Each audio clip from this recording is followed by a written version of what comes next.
araw na ito mga syug, ay samahan niyo ako yung kwento sa inyo, yung naging experience nga namin sa pagbisita nga sa Nabuklod. Naman siguraduhin yung tatapusin itong vlog na to para kunwari tayong lahat umalis. Alam nyo, halos 3:30 yata, nakigising na ako dito. Ano ba naman kasi ang call time nga namin magpipinsan ay 4:30. Halos 2 weeks na din nga nakaplano itong lakad nga namin na pupunta daw kami ng Nabuklod. Kaso mga syug, nare-resched nga siya at napapostpone dahil nga sa mga bagyong nagdaan. Ay, dalaramdam ko na sa sarili ko, mahahagard ako sa biyahe namin, kaya naman pakak na yung ginawa kong makeup. Ay, pagkalaki-laki ng bag ko, pero ito lang naman yung laman niya. Siyempre, hindi mawawala itong aqua flask ko, tapos yung mga makeup, tripod, ganyan. O, ito na nga yung look ko ngayon mga syug, napupunta nga tayo ngayon ng Nabuklod. Diba? Akala mo, pupunta ng mall show, pero sa Nabuklod lang pupunta.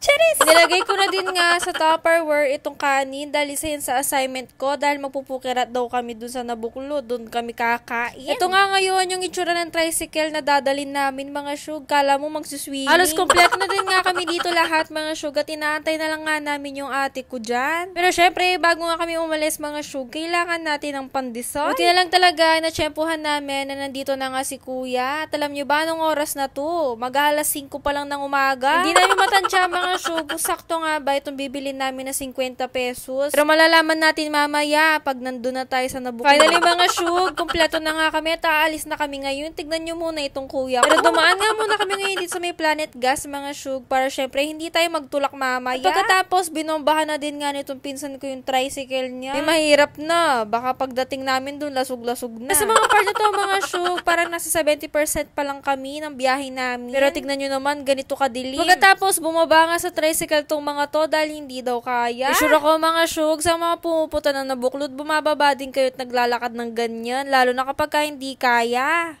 ng sasakyan. Hoy! Tiyan mga syug, nandito na nga tayo ngayon sa may barangay Nabuklod. Alam nyo, kung tatansyahin ko nga, nasa 1 oras nga yung biyahe namin, lalo na't nakamotor lang kami. Pero ganito nga ang itsura ng Nabuklod, mga syug, lalo na sa mga hindi pa nga nakakapunta dito. Yung parang the more na palapit tayo sa taas, ay the more na parang kumokonti or lumiliit yung daan. Ay, kumbaga, pasikip na pasikip, ganun. Pero di na kinayanan nito mga naglakad, kaya sinundo na din sila isa-isa. Halos inabutan na din nga kami ngayon dito ng Masala, sa Kapampangan yun. Pero mga syug, dito mo talaga marirealize na napakataas mo na. Lalo na kung nasa baba ka, doon mo talaga makikita gaano kataas ang Nabuklod. Pero mga syug, paalala lang kapag pupunta kayo dito, siguro doon yung mag-ingat kayo kasi bangin nga yung nasa ibaba. Kaya kami naglalakad dito mga syug dahil syempre naglalakad din yung ibang kasama namin. Yun nga yung mga sinusundo nila. Habang waiting kami, naglalakad kami hanggang sa makadating kami. Pero dito sa Nabuklod mga syug, dito nga nakatira yung mga kapatid nating IP. Kumbaga sila din yung nag-aalaga dito sa Nabuklod na pupuntahan natin ngayon kung saan tayo mag-aalmusal. Pagdating namin dito, meron lang naman sila ditong entrance fee na 20 pesos. Alam nyo, unang beses kong pumunta dito, hindi ko na matandaan. Pero it's good to be back. Lalo na ako marami kang problema sa buhay. Punta ka dito ka mag-unwind. Pero sa sobrang lamig din nga dito mga syug, ay nagfa-fog na din. Tignan nyo naman. Kitang-kita mo na talaga yung mga bundok na nandito. Pero naghahanap lang nga kami ngayon dito ng pagpapwestuhan namin. Ay pati nga yung mineral water sa tindahan namin, dinala namin, hahanapin niyo ng papa ko. Charis! Nilagay nga muna namin dito yung mga gamit namin mga syug dahil nagdadalawang isip kami kung dito nga ba kami or dun sa may loob. Pero ito na nga yung final decision nila. Nandito na kami ngayon sa may loob, dun sa may bubong. Pero gaya nga nasabi ko sa inyo kanina, gagawa nga kami ngayon ng fukirat dito or yung sushi. Ay, ito nga yung naisipan namin na kainin at almusalin ngayon dito. Lalo na't madali lang naman siyang gawin. Halo-halo lang naman ng mayonnaise, ng cheese whiz, tapos yung century tuna, tapos na, kainin mo na. Pero alam nyo, hindi ko nga ramdam dito yung dad, no? Pero yung pandesal namin halos paubos na. 50 pesos na pandesal, mga syug, kulang sa amin. Pero sa kakadaldal ko dito, hindi pa nga tapos yung fukirat na ginagawa namin or yung sushi.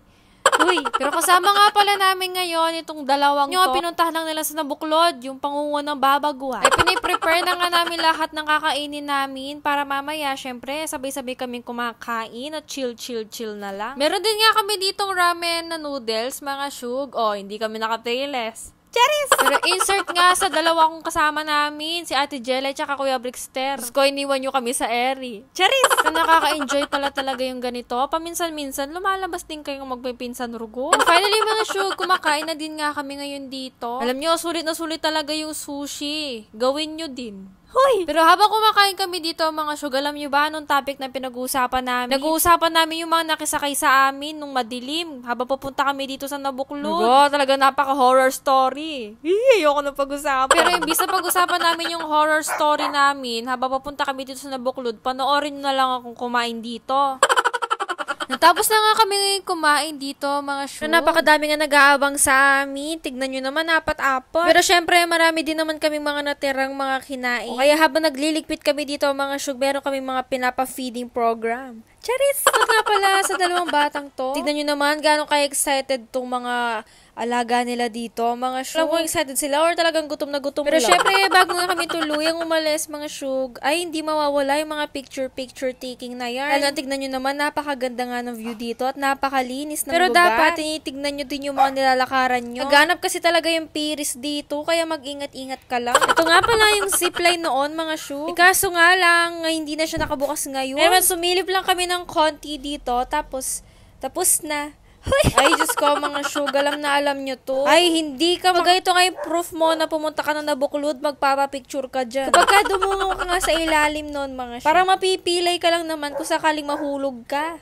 Mga syug, pero syempre, wag mo naman hayaan mahulog ka. Dahil maaga nga, napakaganda nga ng ulap dito. Pero pinakamaganda talagang time, mga syug, kung pupunta ka man ng Nabuklod, ay yung umaga nga. Pabiyahe ka nga dito, mga syug, ay hindi ka talaga maiinitan. Lalamigin ka. O, kaya naman medyo mababawasan yung pagka-haggard mo kung papunta ka man dito. Hoy, Charis! Nung pababa na nga kami, mga syug, meron lang naman kami ditong dinaanan. Ito kakilala ng ate ko, manghihingi lang daw kami ng balasenas, kaso wala siya.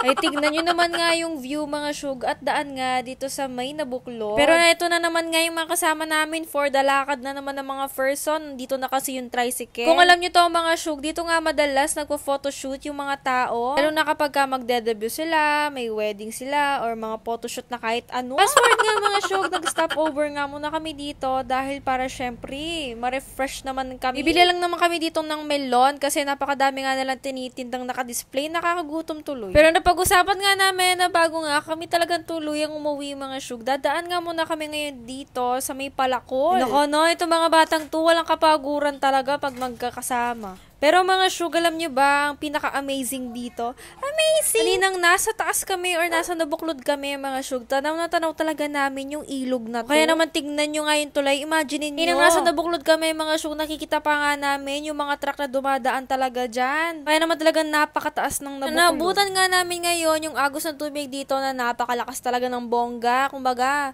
to the point na hindi ka muna pwedeng maligo dyan, baka mapunta ka sa ibang lugar. Nagbabad-babad nga muna kami dito ng paa. Pasma talaga hinahanap namin. Charis! Pero nag-enjoy talaga kami ng bonggang-bongga. Sinasabi ko sa inyo, Nabuklod na din kayo. Dito na nga nagtatapos sa ating video for today. Babu!